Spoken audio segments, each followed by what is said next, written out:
Good morning, good afternoon, good evening, and of course, good following morning.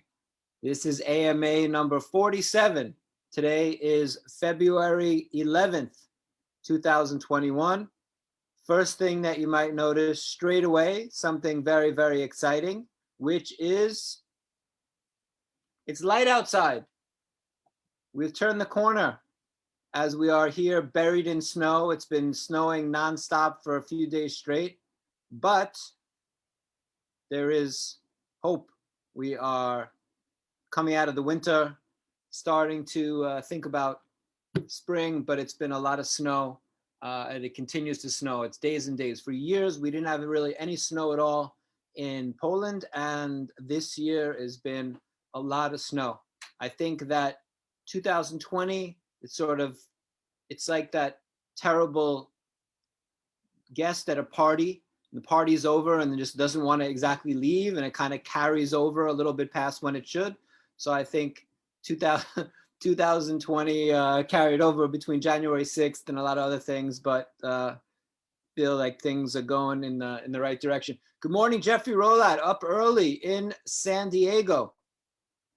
Let's see, that makes it 7 a.m.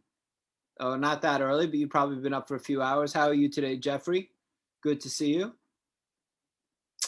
In terms of Corona, what's going on? Let's get a little bit of a Corona update in Poland. So we're just about approaching 2 million people vaccinated, 2 million Poles, the country, the population that's not fully vaccinated, have at least received at least one dose. The country population about 38, 39 million, I guess.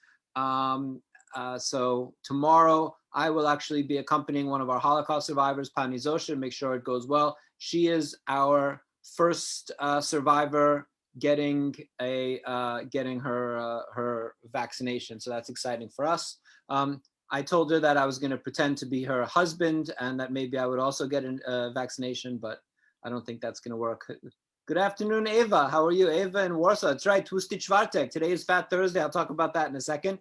First, I want to finish with the Corona. Also, things are starting to open up. So on Friday, tomorrow, hotels are able to open with 50% occupancy. Cinemas and theaters are going to open. Outdoor sports, swimming pools, very important, especially for those outdoor swimming pools. If you want to swim in the snow, swimming pools will be open tomorrow. But no, hotels are a big thing, and movie theaters, I don't know. Are there even any new movies out? I was thinking how exciting, have one of these passes. Kasha and I have passes, and Sebastian has passes to go to the movies, like a yearly pass. We pay a monthly pass. You can go as much as you want. And yeah, so I'm curious if we have these passes. First of all, I don't know that I would go to the movies, but if the theater was empty, maybe, but I don't even know what's playing because I'm not sure new movies are even being released. Good morning, Linda. Florida vaccinated, Jeffrey says, all survivors last week. Good job, Florida. Jeffrey, proud resident, new resident of Florida. Look at you, Jeffrey. Flying the flag. Sita, good morning, Sita. My dad is watching. Hi, Dad. How are you? Dad, again, don't be fooled by the beard, Dad. I haven't gone all Hasidic on you. Still me with my same disappointing beliefs. Anyway, that's where we are in terms of our Corona update. What else is going on in Poland? There's a big Poland in the news. We're always, I have to say 9 times out of 10, when Polish makes the international news, it's something somewhat negative. Anytime I see something about Poland or somebody sends me an article in the New York Times on Poland, I'm worried. So no different this time. There's a case which touches on very difficult issues in Poland. Of course, the Polish really third rail of Polish-Jewish relations, which is Holocaust-related issues. There was that Holocaust bill, but now there's a case which is technically a civil case, but supported by an NGO which gets its funding from the government. So let's call it a quasi-civil case against 2 Holocaust scholars about a book that they edited. And there was just a ruling, and the whole world has sort of come out in favor of free speech and sort of calling on the Polish government to let this go. Polish government is sort of hiding behind a little bit this idea that it's a civil case, and the court came down with the ruling saying that the 2 Holocaust historians need to apologize. So they are going to appeal it. There's no monetary penalty, but still, the idea that that a court is deciding what is history, especially in a complicated, messy, disputed history. The idea that the court is the final arbiter here of that history instead of professional, historians who are doing this as a profession, who've studied years and years and are experts, is a little bit unsettling. There's a second case going on with a woman named Kasia Markusz, who's very active in our Polish Jewish world. She edits a Polish language news portal about Jewish life called Jewish PL. She made some statements, or she wrote something saying how Poland was also partially culpable in some sense for the Holocaust, and the police called her in, and now she's being threatened and has coming under attack in Poland, and the government's after her. So we, the Jewish community, and are standing firmly on her side and trying to support her. Again, people will say anti-Semitism. I think it's a little more complicated than that. There's always a tendency to look for anti-Semitism in Poland.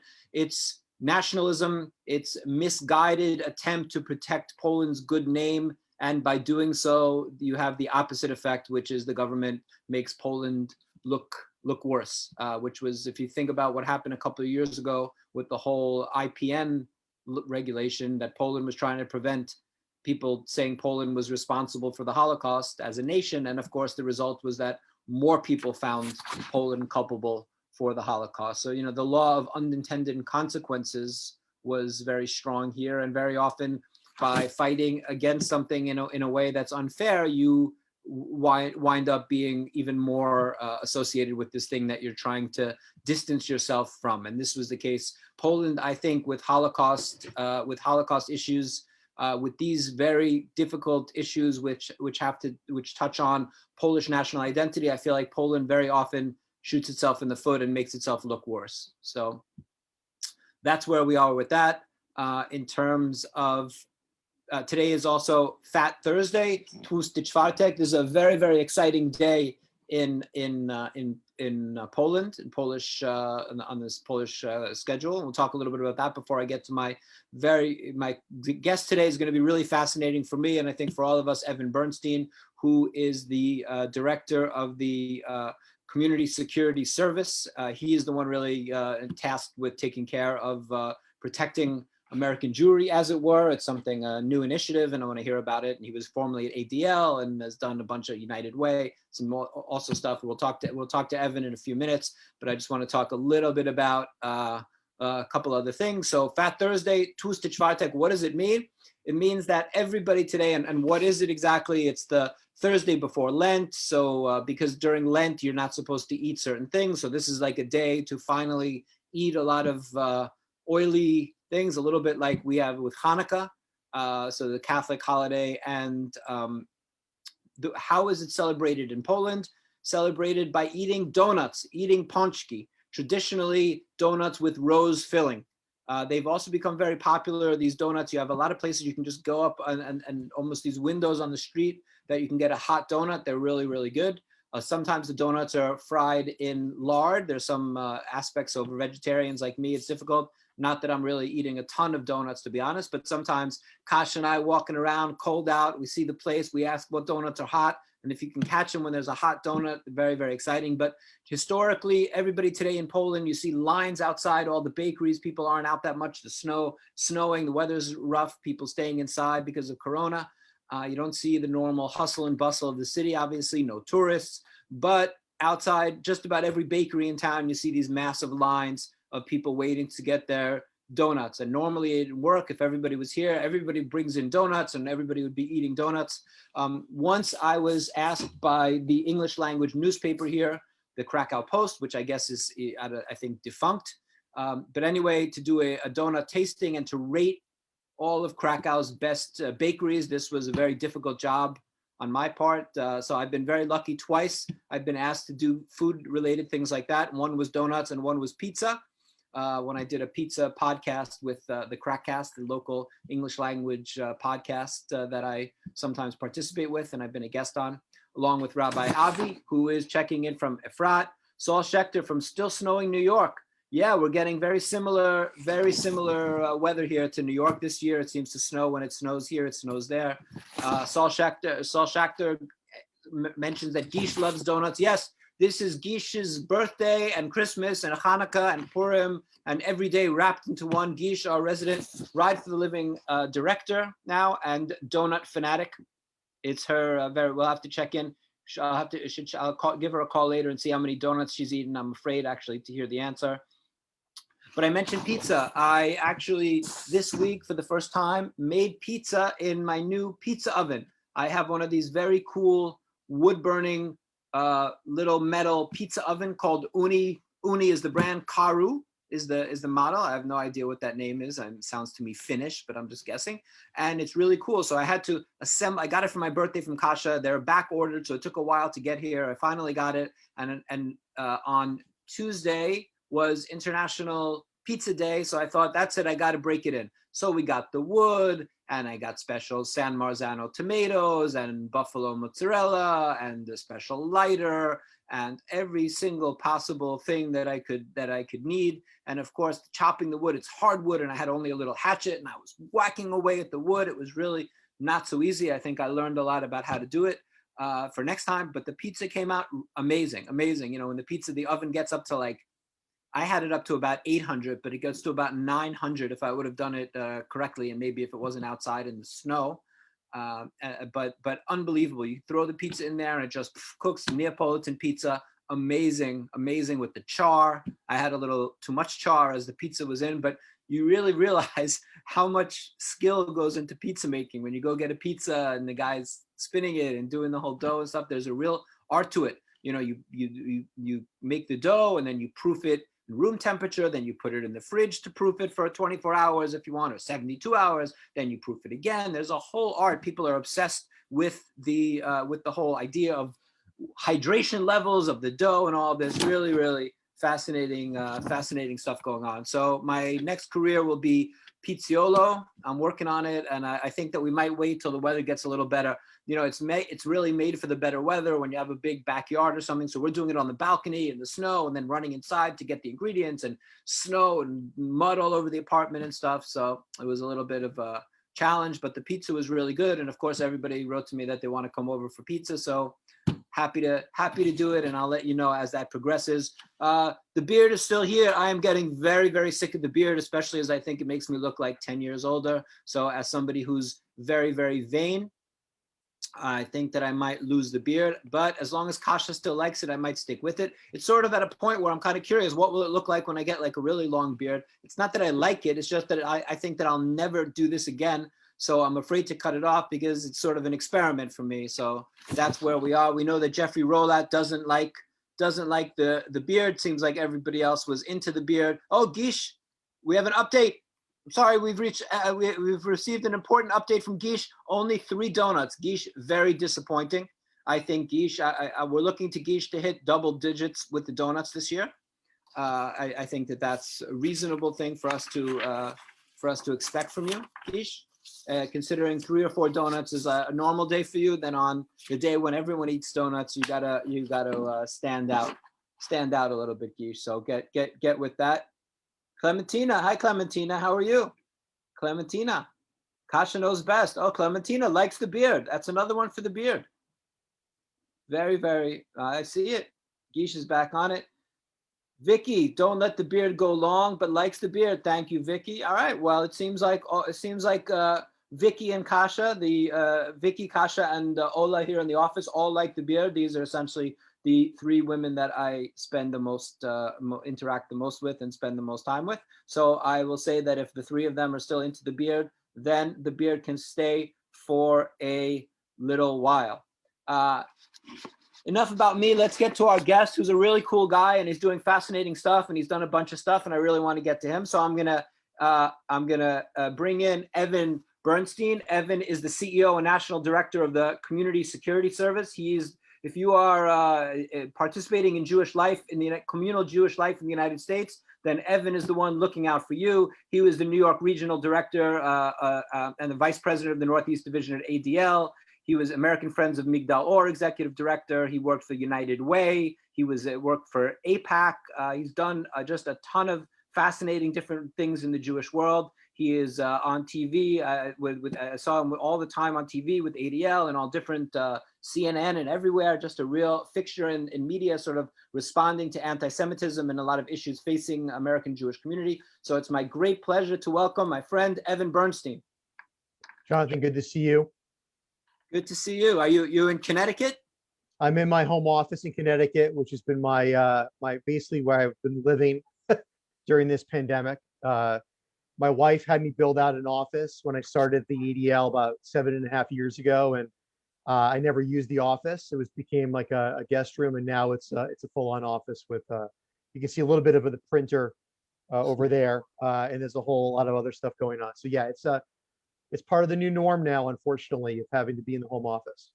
But it's good to see you. It's good to see you. I know I was planning a second trip to Poland, and I can't thank you enough for your hospitality, you and your wife, and everything you did for Pastor Gilman Rose and for myself on that trip. And it was a life-changing trip for me, and I know for Pastor Monroe's as well. And you had a lot to do with that. So we appreciate Thank you. it. No, that's fine. Thank you. It was great having you. I feel like I've known. It's weird. That was only 2 years ago. I looked it up, and I was like, if you would have asked me, oh, how long do you know Evan? I'd say 5 years, 6 years, but it was 2 years ago. I don't know. Time has lost all meaning in this last year or so. It's all stretched and warped. It feels like, I was talking to one of my colleagues, I've only been at CSS for about 10 months, and we're talking about some projects that we did, 3 months ago. And if you would have said that was a year ago, I would have said absolutely a year ago. So yeah, time is very funny right now during the pandemic. No question. Einstein was right. So Evan, I want to talk to you just a little bit of a background. I want to talk to you about ADL. I want to talk to you about CSS and kind of just anti-Semitism and security sort of issues in the U.S. But you worked at United Way, so I have a question. My first question to you is, as somebody, very often people are sort of in the Jewish world and then they stay in the Jewish world. I don't always see that much crossover. So I have to ask you a question which is infinitely fascinating to me. Generally, the difference between working for a non-Jewish NGO and a Jewish NGO, which you worked for a few. Very, very, very different. My father and I had very unique experiences. My father was a civil rights leader and a nonprofit leader in Connecticut. He actually started his career at the JCC of New Haven, and then actually the JCC in Williamsboro, New Jersey. Did not like working in the Jewish communal space, and then went to work for the United Way. I started my career in the United Way system in New York, and then actually became, I think, the youngest campaign director in the United States in Mesa, Arizona, which is a very large city in Arizona. People don't think Mesa is that big, but it's pretty large. And was there, and then went to actually consult for a for-profit company that it's almost like a McKinsey for nonprofits. It was owned by Island Irish Bank, called CS, Community Consulting Services. Counseling services, and that was a for-profit. Lots of acronyms in my life, and then from there, I was when I was there, I was introduced to a possibility of working for AIPAC, and I remember having a conversation with my mom, and I was becoming more religious at that time, and I said to my mom, if I take the job with AIPAC, I know I'm going to become a religious Jew. And at that same time, Maine Medical Center, because I was consulting actually in Boston. I was assigned to Boston, and they said, and I was a finalist for a position in Maine Medical Center in Maine, in Portland, Maine. And I said, if I take that job, I know I'm going to basically I think I'm going to lose my Judaism. And it was like a sliding doors moment. I remember having the conversation with my mom. She's got to go with your heart. She's a great mom. And I went to Arizona, and that's when I made my first trip to Israel. They actually hired me based on my nonprofit in fundraising chops, not so much on my knowledge of Israel. Part of the deal was I had to go to Israel within the first 3 months as part of the contract. That's so fascinating. I would guess that not too many people are hired by AIPAC to work without having been to Israel. You would think that people are all sort of gung-ho and had been to Israel a million times and then go work for AIPAC. And it was weird because I was even as the Arizona director, I was, Elliot Brandt, who's still a great friend, who's now, I think number 3 at AIPAC, was the Western States director. And everyone on that team were staunch Zionists, Jewish day school, or some kind of, Zionism in the house. It was a very different upbringing than I had. But when I went to the Kotel for the first time on that trip, I had the Kotel moment. I started crying, and I said I found my calling in life. And from that moment, it was all about Jewish communal work. So the answer to your long question, the long answer, the difference is, I think there's a lot more. I'm not going to say there's not passion in the non-Jewish space. You have people that are coming in, especially the United Way, where they're business leaders in their own right. And a lot of them have worked their way up the chain of command, if you will, from maybe even being a stock person at UPS to being a senior vice president. And I ran the UPS campaign in New York. And they're just different because they understand where you fit in. Whereas in the Jewish communal space, most of the donors that I've worked with are self-made or coming from families that have large philanthropic experiences or family businesses. And family businesses or businesses they created on their own is a very different kind of experience than someone that worked in a Fortune 100 experience for their career, or worked in a large law firm. I got kind of a mix of that at ADL because most of my donors were a law firm, even though they were Jewish, but they worked with a lot of non-Jews, and they're also, rose up from being an associate all the way to a senior partner, and they understood that. And I think that brought a very big difference into how they treated the professional. And I saw that. I think my father certainly saw that, and it was one of the reasons why he ultimately left the Jewish communal space. Yeah, no, it makes sense, and I would just think that it would be a very different conversation. And I mean, if you go, you can be really almost talking to donors about similar things. Sometimes you're talking for a Jewish organization that's doing work not only in the Jewish world. If you're going and fundraising for Federation or for UJA or for any other federations, you're not only for Jews really, but this expectation or this sort of idea that Jews have been persecuted, Jews have done, certainly in the United States environment, have done pretty well, and that there's a certain automatic given. The idea that you're supposed to give back to your own community in that sense is sort of a given. You don't really have to make that point. Whereas I would think that the United States, especially, that people are less connected. In other words, you could sit down from somebody where you don't automatically have something in common with them, and maybe have to make it a point in a very different way to sort of come around to ask them essentially for money that could be even for the same cause. Just because with Jews, it's almost this idea of an internal discussion. Yeah, I think but I got to say, even in my experience, and I grew up in a very non-Jewish community. There was only like 3 of us that were Jewish in my high school, and my best man at my wedding's Catholic. And I think Catholics are very philanthropic. Protestants are really philanthropic. I think a lot of communities are. There's always spots of I know Jews that are not philanthropic. So I think it's definitely part of our lexicon, and that's why we have so many Jewish communal organizations, and it is part of what we do with bar mitzvah, bat mitzvah projects, and learning from an early age about giving back and giving to your shul or giving to your yeshiva or giving to the Jewish home for the aged or whatever it is. I do think though, in the communities I worked in, there was an understanding of tithing, an understanding of philanthropic giving, and even in the companies that, especially when I went after companies that do the United Way, whether it was hospitals or insurance companies or UPS or American Express, and working with Ken Chenault, who was a longtime CEO. These CEOs ingrained a culture of giving into those companies. Mm-hmm. So yeah, I think for sure it's probably part. We're a smaller percentage of the population. If you look at percentages, it's probably much more part of our DNA. But I do think there are large swaths, and that's why you see other hospitals or American Cancer Society, or you name those organizations that are raising, hundreds of millions of dollars, much more so than even the Jewish community. And if you look at the number of churches, in the United States that all have to be maintained, and people all have to give money to maintain those churches, there's a lot of philanthropic monies that are going into those areas that are not from the Jewish community. But I do agree with you that it's kind of born into us. But we're so small, it has to be that way for us to maintain ourselves, I think. Or even different reasons. I mean, this idea of sort of that you're giving, sometimes from Jewish, the idea of tikkun olam, it's the right thing, but also we've been lucky, we need to give back, support others. This idea, I just think that this sort of, I don't know, you become very aware. And you also grew up in a not very Jewish environment. I did grow up in a very Jewish environment, but now I've been living for a long time in the non-Jewish environment. You sort of makes you, I think, sometimes aware. I think many Jews live their whole lives in a very Jewish environment. And even can be, whether it's work, school, college, growing up, everything. So it's an echo chamber. It's an echo chamber. My kids are in the echo chamber. My kids we're in a shtetl here. Everyone's Jewish in my neighborhood. We're in Eruv. My kids, and my kids go to Jewish state camp. It's an echo chamber for them. I think one of the things my father did, and I've tried to impart on my kids, is taking people out of the Jewish community and experiencing the other. I think it's really, really important. I think it's kind of what I did with Pastor Monroe's. My daughter did her bat mitzvah project at Pastor Monroe's church, where he has a food pantry, where she and I would go once a month. We raise money for a freezer. She experienced the other. If we don't do that as parents and have our children experience the other, when they become adults, they're certainly not going to do it easily.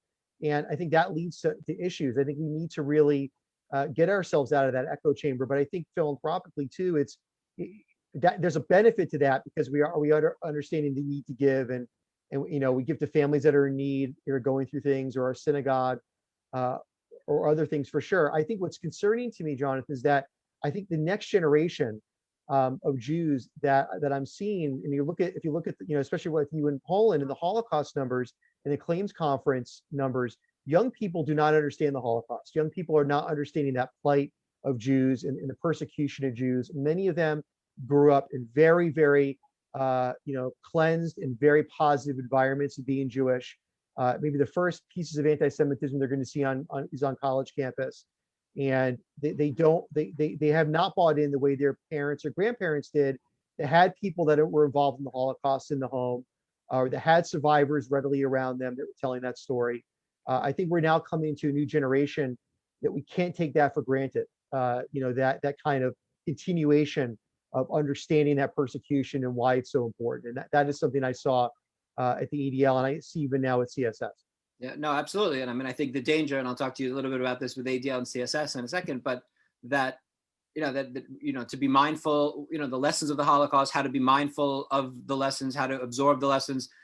But we have, I think there's a danger of, just as there's a danger of not focusing enough on the Holocaust, there's also, to me, in my mind, an equal danger. And I say this, down the road from Auschwitz, of focusing too much and, building too much of our identity as Jews on the tragedy of the Holocaust. So it's sort of like anything else, this balance. And I think that sometimes our reaction to Holocaust denial and our reaction to this fear and statistics sometimes of people not knowing about the Holocaust enough, even Jews, is that we really just want to focus so much on the Holocaust that we can the danger of Jews seeing the Holocaust as being more central to their identity than positive things that the Jewish people done, and who we've done, and who we stand for, and what we are, and what the main values are, and sort of almost letting others define the central aspect of our identity. But this is always a challenge. But you mentioned Pastor Monrose, Gil Monrose, a fantastic guy. I really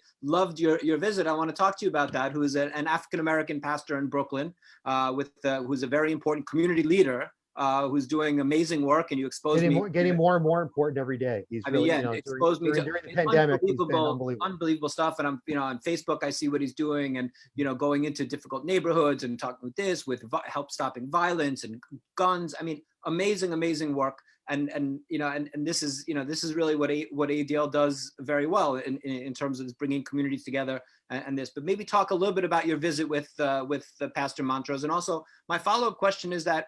I think we Jews are very aware these days of the importance of African-American Jewish relations, which at once were much, much better. You think of the 60s and you think of Rabbi Heschel marching with Dr. King, and how many civil rights people involved were Jewish in that sense. And then you sort of see that somehow has gotten to some degree frayed. And I think that, that is it just this idea that African-American, that sort of Jews are seen as more successful and therefore kind of not the enemy, but sort of this not another oppressed group? Because I think we see ourselves as, we and African Americans, there's a lot in common, and we had the Holocaust and they have slavery, and there's sort of similarities. And I don't know that you sort of get a feeling that they maybe don't see the similarities that we see.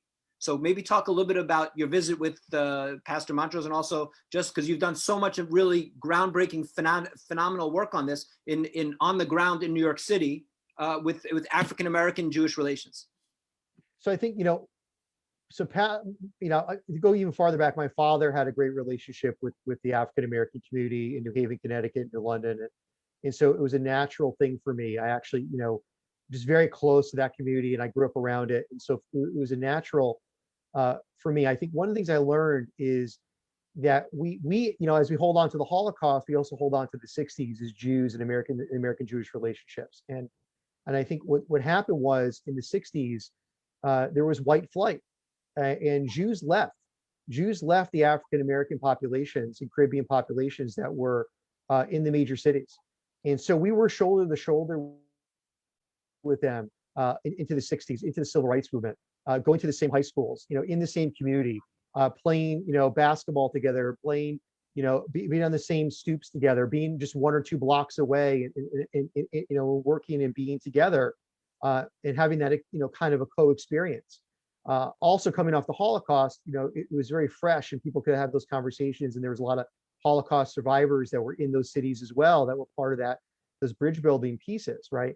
As Jews left to like Long Island, or they left to Connecticut, or they left to Westchester, or other points beyond, and the Black community was left there during the 70s and 80s and 90s, you kind of saw a culmination of that, over the years, of where those are lost conversations that you're never going to get back. Those decades of there was a handful of Jewish communal leaders that still tried to maintain those relationships, right? But when you saw what happened, at the Crown Heights riots, you saw that divide in Technicolor. I think since the Crown Heights riots, there's been more coming together at the macro level, but certainly not the micro level. And when I was having conversations early on, before I even knew Pastor Monroe's, with Eric Adams, who's the African-American borough president of Brooklyn, and he was telling me how hard it was for him to bring the Jewish community together and the Black community together. That's where I said, listen, I got to find some opportunities here to build some bridges. And Pastor Monroe's and I did something after that meeting. He was the faith leader faith liaison really for Eric Adams. We actually the EDL brought in speakers from the FBI into faith leaders in Brooklyn. And Pastor Monroe's and I were the liaisons for that. We got to know each other. We had a meal together, and we just had a connection. And we started talking, and I started realizing that we need to bring, No Place for Hate, our EDL program, to Brooklyn. And he's like, you don't need to do that. You're taking the wrong approach here. You need to understand us before we can understand you. And that was like a real mind shift for me, and starting to build those relationships with him really as a guide into doing that. And actually, I went to Israel together with them, and Rabbi Bob Kaplan, who is at the JCRC and has been there forever, is also done a tremendous amount of work in working with the African American community, and is also very close to Pastor Monroe's. And actually, on that trip to Israel, where I flew with 7 Black churches, we met Rabbi Kaplan, who was there for a conference, and he spent a good portion of the trip together, and then flying back. But I went to places in Israel that I never went to before, and I had meals with people in Crown Heights who I thought certainly knew about the Jewish community and had no idea about the Jewish community. They didn't understand kashrut. They didn't understand what Passover was. They didn't understand what Shabbat was. And having those intimate conversations with regular congregants while I was going to the Mount of Olives, or while I was going to places in East Jerusalem, or while I was going to the places where Jesus walked. And I've been to Israel so many times since my time at APAC, that I never walked in those shoes before. So I started doing that more.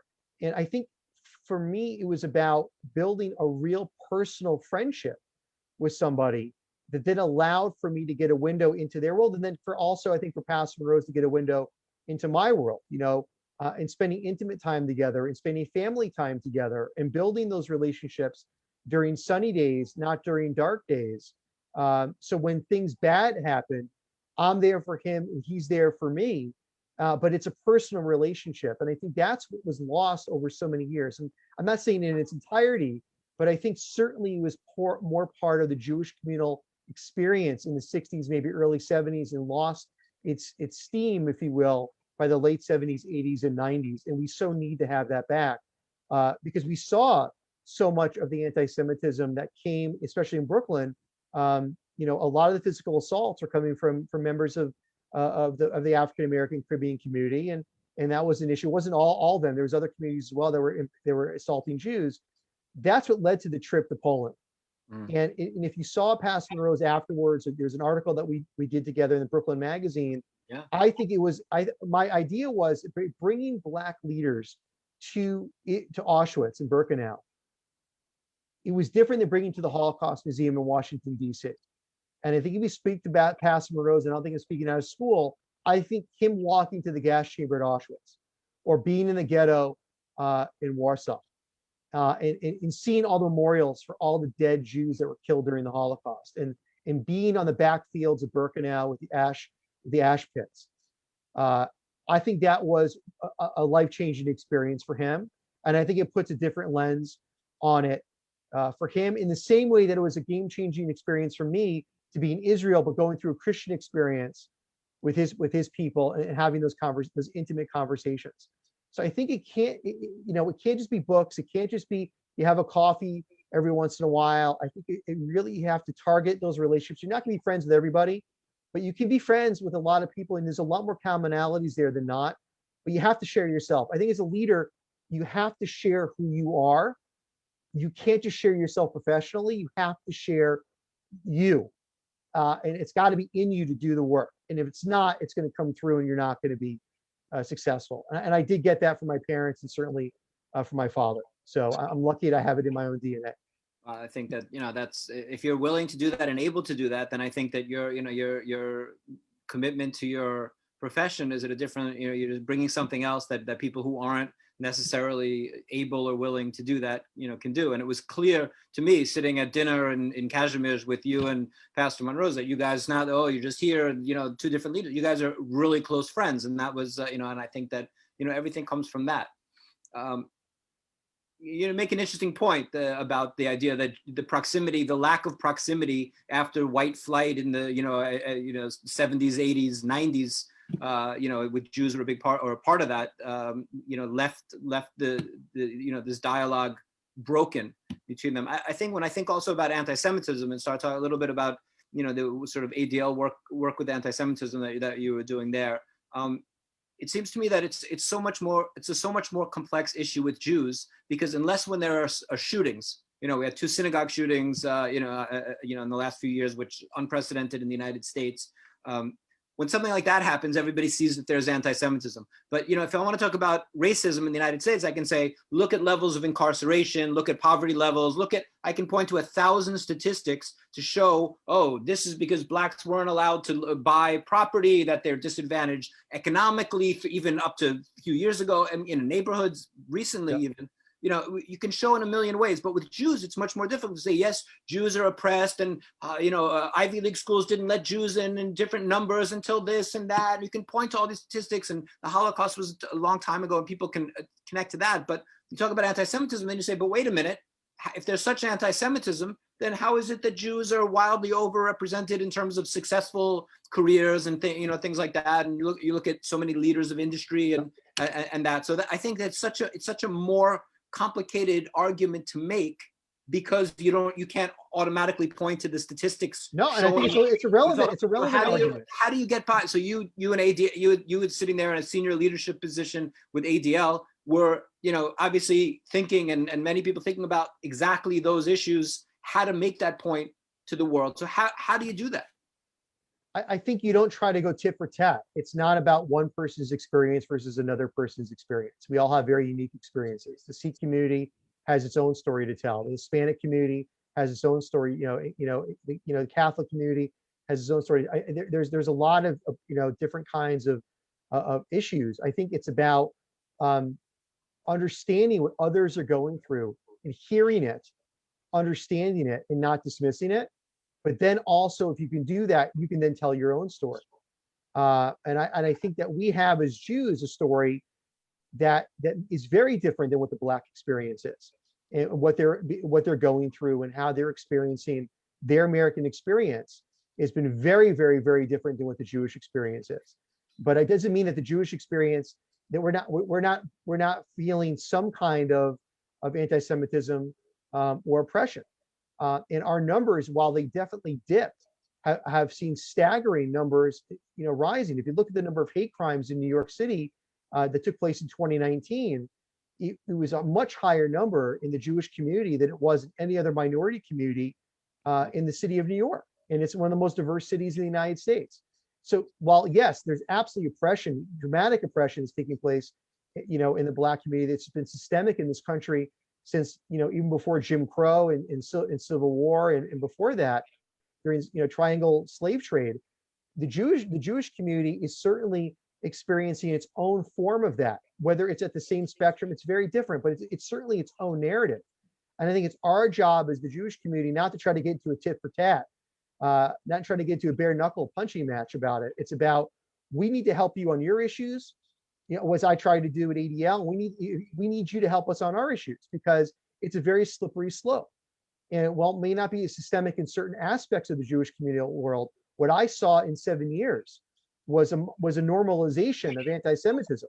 Yeah. Because when I started, a swastika on a synagogue was a major news story with a press conference. Right. And when I left the ADL, it wasn't even a tweet. Right. Okay. And when I left when we saw Pittsburgh happen in Charlottesville, the news coverage nationally, the impact that had, the Steelers changing their logo, and then you have murderous acts in Jersey City and in Muncie, where I was on the ground. There you go. But you didn't see sports teams make changes in Jersey City after those people if they went left instead of right, they would have gone into the synagogue and they would have gone up to the yeshiva. Right. And God knows what would have happened then. So I think I was on the ground for Muncie. I was there. I was there for the active shooter in Jersey City. These are horrific things. But the response nationally was less and less and less. Assaults. When there was an assault in Brooklyn early in my career, again, press conference on the corner, city council members, everyone yelling and screaming. By the time I left ADL, there was hardly a blip. And now, that's normalization. Yeah. If you would have told me that I would have ever seen normalization of anti-Semitism in that way in New York City when I started at ADL, I would have thought you're crazy. And that's one of the biggest reasons why I left the CSS, because I saw firsthand the need for our own security and how we need to start empowering ourselves. Do you think the reasons behind? I mean, that's fascinating to me, and I think and I've seen that in real time as well. Watching what I've observed from here. But why is that? In other words, just sort of again, kind of connected to what I think. I'm not sure if I was clear before. I feel in my head about what I was saying. That in other words, it's just with Jews, it's kind of like you say, oh, there's anti-Semitism, but like, oh, they're doing all right. In other words, like Jew people, there's an impression in the United States at least, and other places, different stereotypes or whatever, that Jews are generally doing well, right? Jews are a successful community. So we are. I mean, I think people take things less seriously. Attacks are attacks, but even if it's not a shooting, if it's not at that level, people are like, oh yeah, anti-Semitism, maybe it's just a little resentment. Look at those Jews, they're doing well, which makes it so much more difficult, I would think, to be or they blame it on the Hasidic, or they blame it on the Hasidic. I see that a lot. The non-Hasidic population, oh, the Hasidic are creating all the problems. Look what's happening with COVID. Look what's happening with this. Look what's happening with that. What did change though, Jonathan, over the last couple of years, if you look at Pittsburgh, if you look at even what there's been stories even in the New York Times of rampant anti-Semitism in prominent non-Jewish private schools and academies in New York City. Yeah. We saw what happened in Pine Bush, New York, upstate New York, rampant anti-Semitism, where there's 14 families that the lawsuit against the school district. That was unbelievable, that story. Unbelievable. You're seeing how been elected officials, we saw in Jersey after Jersey City, that said the Jews deserved it, that were coming from mainstream places. There was even more stories about anti-Semitism that was taking place to secular students of Jewish last names in public schools. I think it's starting to seep in now into the more secular Jewish communal space. Why is that? Why are these changes happening in your? I mean, this is something you guys put a lot of thought into at ADL, and you do now at CSS. Why the change? I think there's been a normalization. I think the normalization before, like when I started, there was, I think, Abe Foxman talks about this, the person who brought me into the ADL, was that we did a tremendous job of creating major barriers and protections for the Jewish community post-Holocaust in a strong narrative. And that narrative has been eroded. And a lot of it has to do with social media. And this, if you look at the rise of Facebook, Twitter, Instagram, chat rooms, the rise of online, it really started 7-8 years ago, right? That's when these platforms started getting more and more life. It became more and more part of the normal way of us as human beings interacting with each other. There became more and more ways to communicate with each other. And I think that has allowed for the barrier that was there to be broken down. The things that were taboo are no longer taboo. Because if you said it before, you had to say it in front of somebody. Now you can say it with a veil. You can say it on a Twitter account. You can say it on a blog. And if you and I are both white supremacists or far left Jew haters, you and I can start communicating from you in Poland to me in the New York area very easily over a chat room, and start with other hundreds of others people and start really radicalizing ourselves. So is the idea that these thoughts were out there and now there's just a medium for these things to be propagated and to do that. So not that there's 100%. such a change. So you don't feel that there's such a change. It's just that person who was sitting there kind of thinking, oh, I don't like Jews, and kept it to himself, now has an outlet.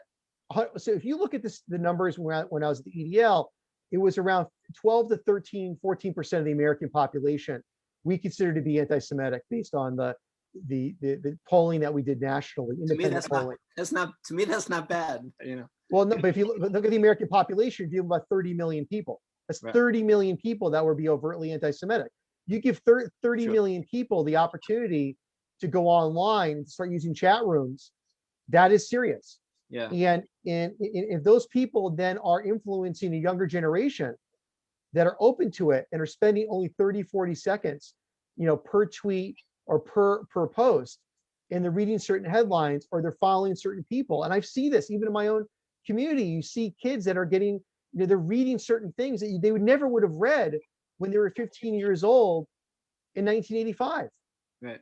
So I think that's the other challenge here, is that you know, you have people that are now gaining more and more followers. It's becoming more and more, instead of being in the basement of your house and, you know, only yelling to the wall, or in your corner bar in your small town, and people are like, he's the crazy person. Well, now that person's in the basement joining multiple chat rooms. If you look at the shooters and the perpetrators of these major acts of hate to the Jewish community, they got radicalized online, and they were, or at least partially online, and they certainly were using social media as a way to share what they were doing. You know, the Germany attack that took place in 2019 over Yom Kippur, who, you know, ultimately was thwarted. He was on his cam, you know, walking around, and he was, you know, and the same thing that happened in Christchurch in you know, in New Zealand. So this is a totally different ballgame, and the influence that's there now for young people can change a whole generation. And I think that's the difference. So what do we do? You've given this a lot of thought, and I understand, obviously, on a community level, the work that you've done with ADL, and I want to talk in just a second about what you're doing to keep us safe, to keep the American Jewish community safe. But in a larger, more philosophical sense, okay, there's anti-Semitism. There's always been anti-Semitism. I mean, we don't have time to get into this really kind of giant philosophical debate, you know. But I guess either there's an idea. I think that there's generally two camps. There always was, and there always will be anti-Semitism, and we just need to protect ourselves.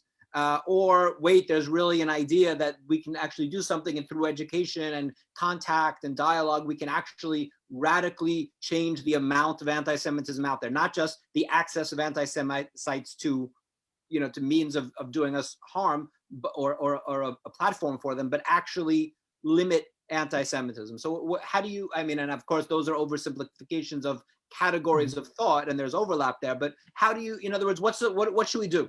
What should Americans I think be doing? I think it's both fronts. I mean, if you look at the EDL in the 60s, the American population was close to 30% polled at anti-Semitic, right? So that's half, you know, since the 60s. So obviously the work that the EDL has done is making an impact. It's, you know, anti-Semitism, Jonathan, is the oldest form of hate known to man. You know that, right? It's been around for almost 3,000 years. Clearly. It's not going away. It's been in every society we've ever been in through our history, no matter how successful we've been, no matter what we've accomplished, no matter how much we've integrated ourselves into that society, it ultimately rears its head. So I think we have to do two fronts. One is constantly be fighting the good fight and trying to do everything that needs to happen to push back on anti-Semitism, through education, through calling it out when it happens, and doing all those things. But we also need to take some of this into our own hands and be aware of that, and protect ourselves, and knowing that, yes, we may change some hearts and minds, but other hearts and minds are not going to change. And what are we doing as a Jewish community the same way they are in Europe to protect ourselves? So what are we doing to take some of our own responsibility and not putting it on other people that are not in our community to protect ourselves? And I think now that we've had this tipping point over the last 7 years, we need to start changing our mentality about how we do that work. We need to keep doing what we're doing to prevent and call it out, but now we need to do something completely new and flex new muscles that we've never flexed before as a community to protect ourselves. Absolutely, and this is something that, right, and I'm very happy to see, you know, what you're doing, because this is something that we're doing here, and I think it's so important, and also added value of community engagement and things. So talk about CSS in your work. So CSS was founded in 2007. It was founded by two gentlemen. One was a good friend of mine, David Dobchak, and I was at the David Project with him because he was from Australia, and he saw what European countries in Australia, South Africa, Latin America, that for over 50 years, these communities, the security of the community was handled by Jewish volunteers. Everywhere outside the U.S., essentially, everywhere outside North America, essentially. Everywhere else, they use law enforcement, they partner with law enforcement, private security, but it's prominently led by Jewish communal because they know what's happened in the history. That unfortunately, law enforcement in those communities over history were the first to turn on the Jewish populations, right? So they knew what they had to do after the war. American community chose not to do that. And so Adam and David, they understood they had to do that. So they built it in 2013, and it's grown, somewhat. We're in 100 synagogues around the country. We train over 5,000 Jews to be trained volunteers that are doing perimeter security, that are doing, really there to harden a target, to work with private security, to be eyes and ears that law enforcement can't be. I was just on shift a few weeks ago where we had a car that was trying to take pictures of our synagogue. Our volunteer team was there to get the information, shoo that person away, to get him out of there, to show that person, we're a hard target. Those kind of incidents happen all over the country, even during COVID. These things are happening. And we believe it's critical now that we scale in the same way that they have in Europe and in other countries. We need to change the mentality from that law enforcement's always going to take care of us and that the security firm that's working with us is always going to take care of us, because no one knows. First of all, law enforcement can't do it. I have very close relationships with law enforcement. If you talk to Jared Maples, who's the head of Homeland Security in New Jersey, who's a great friend, he knows that law enforcement is there to react. Okay, they can't be there for everything. But when you have a team of people outside of a synagogue that are there on a Shabbos or there at a holiday, they know when something's not right. Right. They know when no one takes more pride or care when your family member, your kid, your parent, your best friend is inside that synagogue. Yeah. We take that so seriously. Yeah, and nobody is able to see if somebody's wearing a strange colored kippah and you're a policeman. You're not going to notice, the details that a million things that we couldn't even explain how we notice them. Of course, we as Jews see that, and and something that we're involved in, that we have in Poland, that we are part of this sort of global network, let's say, of this. And it was always so strange to me that the United States was the outlier. I mean, I guess in many ways, we also the metric system, and you can have a whole conversation about how America is sort of its own world. But it was always strange to me. And it just seemed like such a natural win-win on every level of having people take more responsibility for their community. Also, they're doing things that they have certain knowledge that a security guard, an outside security company, or a policeman is never going to really have as members of that community. So I mean, it's great, and it's great to see that this this work you're doing, and that America is doing something that is a proven successful model other places in the world. So I mean, do you find you having success with this? How is the growth? How are you approaching synagogues? I mean, do you find any resistance? Are people like, no, thank you, we don't need this? I mean, how do you see it at this point? So when I started in 10 months ago. So it was the middle of the pandemic. So scaling was very hard because so much of the training. So we've actually had to pivot, and so what we're doing now, what I realized when I started, if we went to a synagogue and said, the only thing we offer to you is putting together a team, which is a very heavy lift. And as we're talking, the Jewish communal world over that why we're at only 125 synagogues is that it's not part of our lexicon.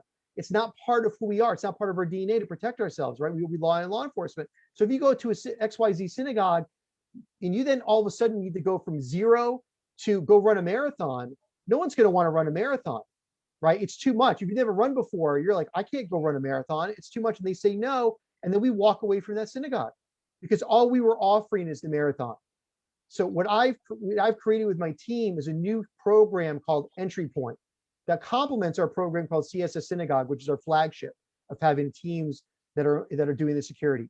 Entry Point is something we want to scale. We want to be in thousands of synagogues around the country through Entry Point. What Entry Point is I go to a synagogue and I say, listen, we want you to do 1 hour of training virtually on Zoom during COVID, interactive, 1 hour,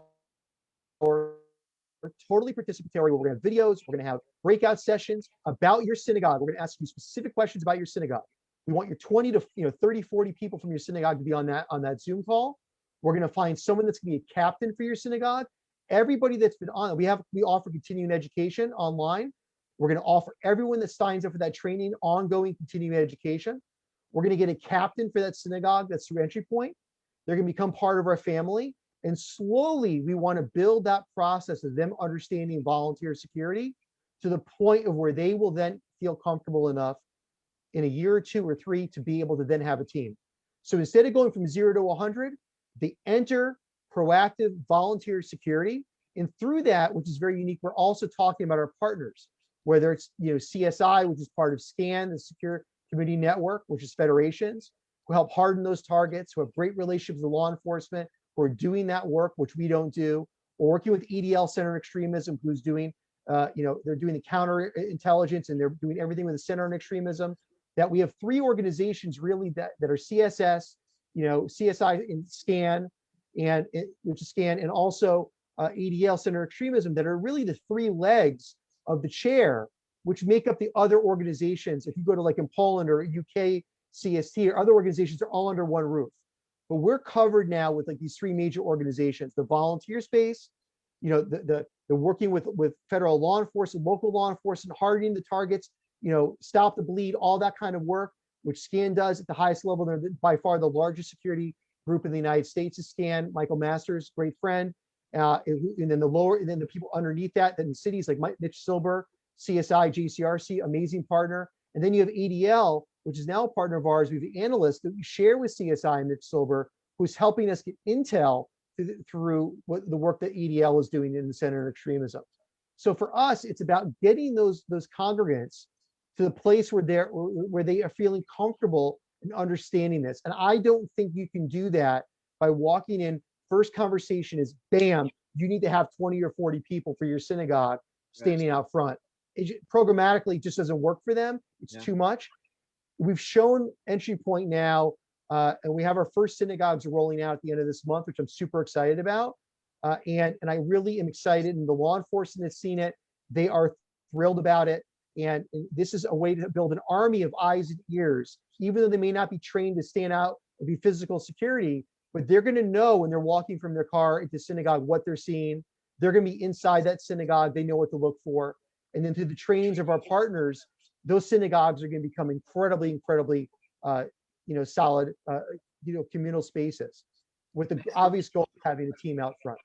No, it makes complete sense. And I think this idea of approaching it gradually, because it's new. In other words, here it's a given, and you sort of take that for granted. You have some responsibility back toward the community in that sense, not only philanthropic, not only at a bake sale or doing something, but from the physical point of view. And I think that Americans, that this is, once, the next generation will be obviously much easier. People get their head around this and grow up, that they see their uncle standing in front of the synagogue or their parents, and then it becomes natural that they do that. How does it work? Because America, also in stark contrast to almost the entire rest of the world, is heavily armed, right? So we don't, I don't, if I'm standing there talking to somebody, I don't worry about who has a gun, who doesn't, who this. Besides the police, people don't have guns mostly in other places in the world.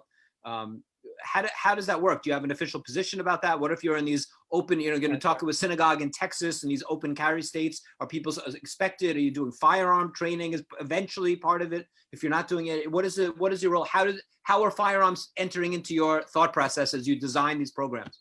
Well, there's a lot of different, weapons to, that people can carry on security, and one of them is guns. We as a rule, to protect our volunteers, we don't talk about anything tactically, or weapons at all.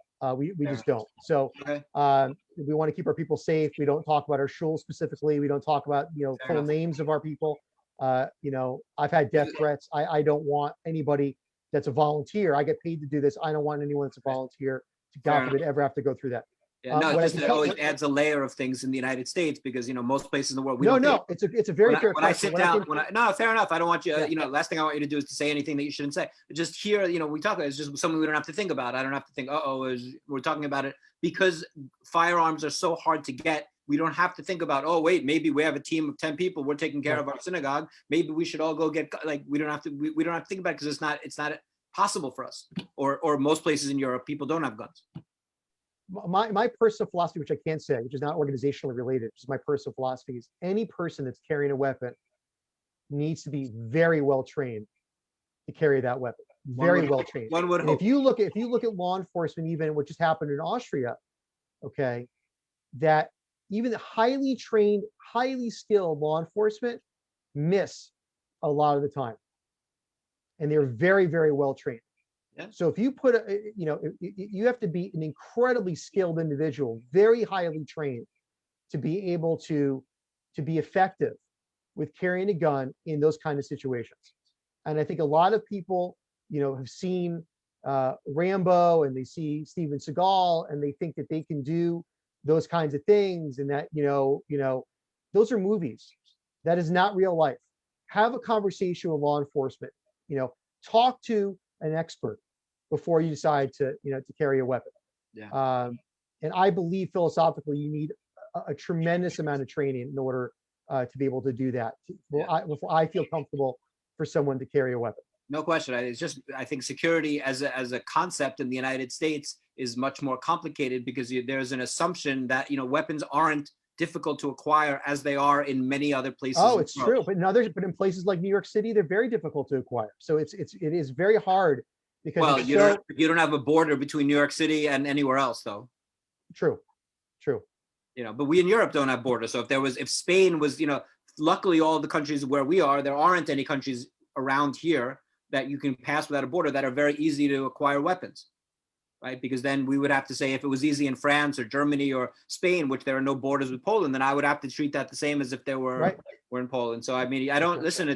You have quite a challenge, and I think that they are very lucky to have you, and especially because you have such intimate knowledge, through ADL, of sort of this idea of not necessarily the physical protection, but just identifying the problem and trying to deal with the problem, that you're, I think, uniquely qualified to be doing what you're doing. And the American Jewish community is lucky to have you in that position. Thank you. I just want to make if I could, two last points, because there's two. One is one thing that we're implementing. This speaks to something you talked about, how there's this diverse Jewish community. We're actually implementing a diversity training for our volunteers, which has never been done before, to understand Jews of color, understand minority groups. And that training is in partnership also with the JCRC and Bob Kaplan, who I'm bringing in, who's going to be training our volunteers on Jews of color and understanding what that experience is like, and bringing in leaders that are Jews of color to have that conversation with our volunteers, which I'm very excited about. And I think is very necessary and very critical, that if you're going to be out there in every community doing security, you need to understand what your community looks like. And a lot of people, I think, have blinders on, and we've seen too many examples of that. And coming from my civil rights background, I think it's imperative that we implement that. The other thing that we're doing is we're going to be rolling out later in the month the first ever Interfaith Security Advisory Council for New York City. And that advisory council is founded by myself, Bob Kaplan through CSI and JCRC, and Pastor Bill Monrose. So the three of us are coming together, and we're going to bring in faith leaders across New York City from all over, Sikh, Muslim, Catholic, you name it. They're going to be around the table. And my first, second, third, fourth priority is protecting the Jewish community. That's my job now at CSS. But we know we're in this together, and it's important that we start having those conversations, especially when so much hate, unfortunately, is coming from other minority groups and is circling around, and we need to have those conversations. And I'm excited about what that can look like. And I'm excited about the conversations we're going to have. And for me also to have those relationships when I was at ADL with Rabbi Kaplan and Pastor Monrose, and now taking that, taking a piece of that civil rights work and bringing it now with security is really, really exciting for me, that we can have continuity of those relationships and obviously still build on the values of needing to protect the Jewish community, which is my number one concern. You make a really, that it's wonderful to hear about those initiatives. You make a great point, which really is, the end of the day, security is about so much more than security, which you, because of your background, have a unique understanding of that idea of not just, let's build higher walls and teach people Krav Maga and have them protect, but larger idea of how it fits into this sort of cohesive community idea that we are living together. We're not in fortresses. We're not on islands. You're living in, especially New York City, a very complicated, multi-ethnic place, and nothing is more important than what you're saying, and this idea of keeping people safe by essentially making sure we all, people get along better. Nothing protects, a given community more than getting along with the people around it, I think. So great, congratulations on wonderful work. I've been excited since you took the new job and wanted to hear about it. I'm glad we get to share that with other people. Couple more quick questions. Are you team Latke or team Hamantaschen? I'm a Latke guy. Always been a Latke guy, and I like because you can do a lot of different things. The latkes, you can do the applesauce, you can do the powdered sugar, you can do it plain. Sour cream. Sour. Thank you. We have the whole thing. Yeah. Daisy sour cream. Even though Purim is coming up. Hamantaschen is good, but Hamantaschens are hit or miss. You know that. I had some good Hamantaschen last week because my wife is Kasha's a chef, and she was doing an online something, and she had to make all these exciting ones with caramel and whatever. But at the end of the day, I'm Latke as well. And Evan, your 3 favorite films. My 3 favorite films. That's right. Number 1 is The Natural. I was a big baseball player and fan. Do you love the book too? Do you love the Malamud, the novel? Malamud's book, I don't like because he strikes out in the end. So I'm not a fan of the book. I used to read it at the beginning of every baseball season. I would reread The Natural. So the movie, to me, they played in the Buffalo War Memorial Stadium, and my friend John McDonald, who played baseball for the Indians, was there when he was in the minors. Love that movie. Me too. I love Shawshank Redemption. I just love that movie. I remember watching that with my stepdad, and at the end of the movie, we were just like our mouths were open when the warden pulls away pulls it away, the poster. Say Wataneo, absolutely.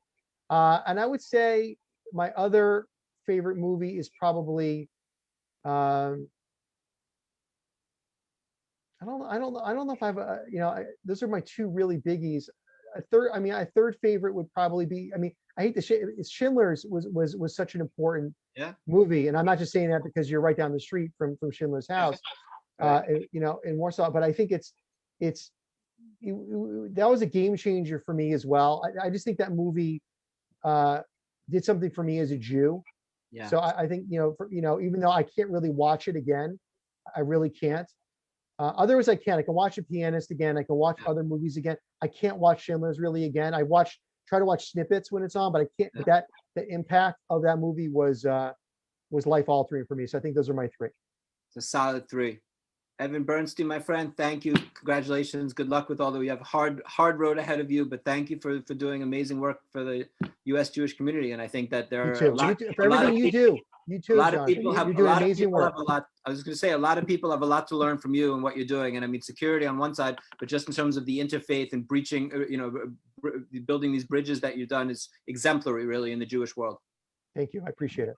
Thanks for everything you do. Thanks for being such a great leader abroad. And you change a lot of hearts and minds by your interactions with people in Poland. And you should know it's not unnoticed, and you have a lot of fans in America. So really appreciate it. It's nice to hear. Thank you, my friend. Be well. You too. Stay safe. Okay. Bye. Bye, everybody.